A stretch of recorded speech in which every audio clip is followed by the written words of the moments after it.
Washington. Attorney General Jeff Sessions was questioned for several hours last week as part of the special counsel investigation, the Justice Department confirmed Tuesday, making him the first member of President Trump's cabinet to be interviewed in the inquiry. The interview occurred as the special counsel, Robert S. Mueller III, is increasingly focused on Mr. Trump's conduct in office and on whether he obstructed the investigation itself, according to two people briefed on the matter. In recent weeks, Mr. Mueller has told the president's lawyers that he will most likely want to interview Mr. Trump about the firing of the FBI director, James B. Comey, and about the former National Security Advisor, Michael T. Flynn, one of the people said. Mueller's investigators have asked current and former Trump administration officials about what Mr. Trump cited as reasons for Mr. Comey's firing, and why Mr. Trump was so concerned about having someone loyal to him oversee the Russia investigation, people familiar with the interviews said. For Mr. Sessions, the interview was the latest in a balancing act that has lasted nearly a year. He has sought to get back in Mr. Trump's good graces by pursuing investigations into issues like leaks to the news media and relaying Mr. Trump's displeasure about senior FBI leadership to the Bureau's current director, Christopher A. Wray. But Mr. Sessions has also tried to present a veneer of independence in congressional testimony and now has met with investigators in Mr. Mueller's inquiry, which has for months cast a shadow over the Trump White House. News of the interview set off a day of revelations that highlighted Mr. Trump's charged relationship with his top law enforcement officials. According to a person briefed on the matter, Mr. Comey met last year with Mr. Mueller's investigators to answer questions about memos he wrote detailing interactions with the president that had unnerved him. In remarks to the media in the Oval Office on Tuesday, Mr. Trump said he was not troubled that Mr. Sessions met with a special counsel and he denied a report that Mr. Wray had threatened to resign. He didn't at all. Mr. Trump said of Mr. Wray, adding, "He did not even a little bit. Nope. He's going to do a good job." The report, by the website Axios, said Mr. Sessions was pressuring Mr. Wray, at the president's behest, to clear the FBI of loyalists to Mr. Comey. But Mr. Wray responded that he needed to move at his own pace to make changes, and that if Mr. Sessions and the president wanted replacements made more quickly, someone else would have to do it, a person familiar with the exchange said, adding that Mr. Wray stopped short of threatening to quit. James B. Comey, the former FBI director, during a Senate Intelligence Committee hearing in June. Al Draguth, New York Times. Mr. Wray's tenure has been tense as the president has repeatedly fanned suspicion about whether the FBI's work is politically motivated, including the Russia investigation. Mr. Trump and his allies have focused their ire on Andrew G. McCabe, the Bureau's deputy director. Mr. McCabe's wife was a Virginia state Senate candidate in 2015, and she received donations from the super PAC supporting the state's governor at the time, Terry McAuliffe, a longtime ally of Hillary Clinton's. One person familiar with Mr. McCabe's meetings with the president said there had been a small handful of encounters between the two the week Mr. Comey was fired, as Mr. Trump was deciding whether to name Mr. McCabe the acting director. At one of the meetings, another person said that Mr. Trump asked Mr. McCabe who he had voted for in the 2016 presidential election. Mr. McCabe said he had not voted.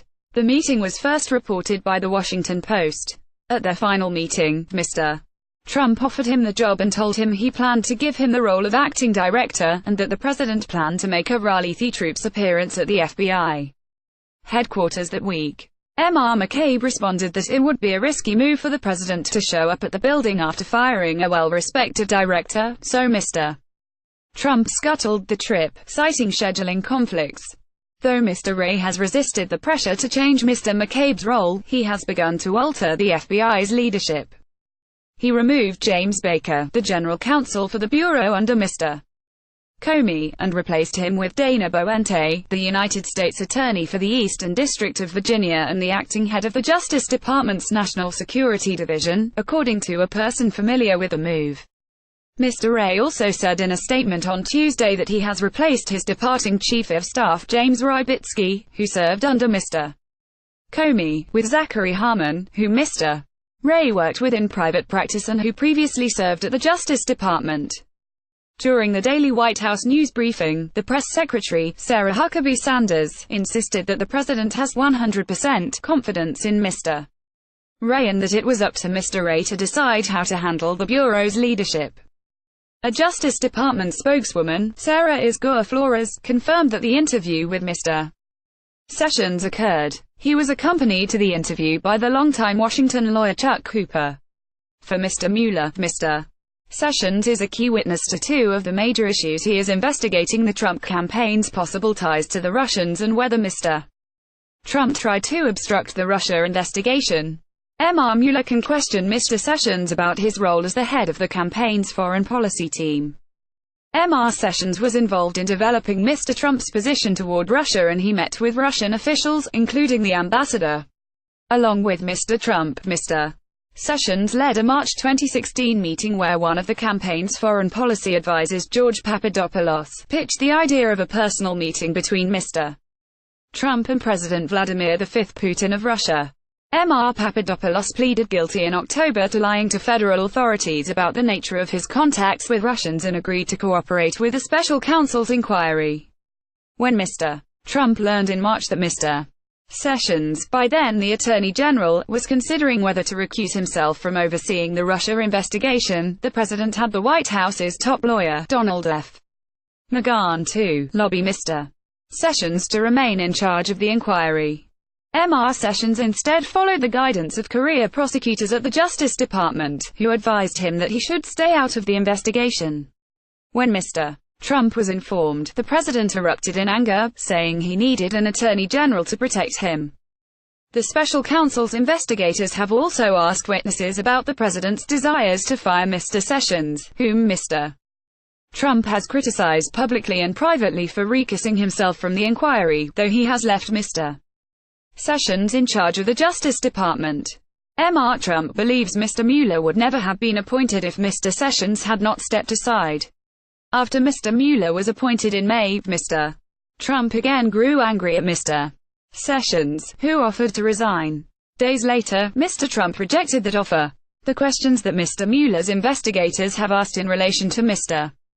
Comey were based in part on information he provided during his own interviews with the special counsel's office last year, according to people familiar with the matter. In one of his memos, Mr. Comey wrote that Mr. Trump had asked him to end the FBI's investigation into Mr. Flynn. After the president's request was revealed publicly, the Deputy Attorney General, Rod J.